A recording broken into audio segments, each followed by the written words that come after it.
Wel, y stwff yma fan hyn oedd yr planhigion chwyldroadol. Mae yna ddau ran i'r archif dwi wedi rhoi, anrefn a hen wlad fy mamau, y ddau prosiect cerddorol. Hwn oedd y bes, a dwi'n cyfeirio at y bes fel fy chariot Celtaidd. Oedd o'n offeryn cerddorol oedd, ond oedd e hefyd arf. Pan ni'n gafel yn y gitar yna fel e, ond mae rhywbeth yn digwydd. Mae stwff yma yn stwff sydd yn rhan o newid cymdeithasol diwylliannol. Bendant.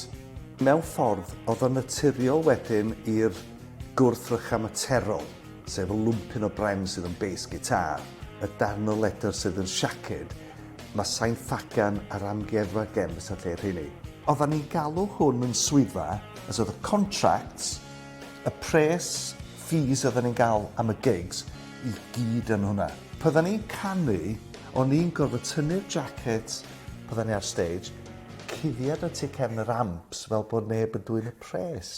Mae o'n gyfuniad o deall dy hanes, os ti o'n bosib i ti gael dy ysbrydoli gen dy hanes, ond hefyd y dyfodol di'r peth pwysig yn de. Ond wyt ti ddim eisiau dyfodol sydd yn ailadrodd bob dim achos bod nhw heb wrando. Da ni wedi cyrraedd y pwynt rwan, na i byth wisgo'r jacket na eto. Na i byth chwarae'r bass na eto. Ond os oes unrhyw werth ar ôl, maen nhw fodd i bobl ddysgu ohonyn nhw.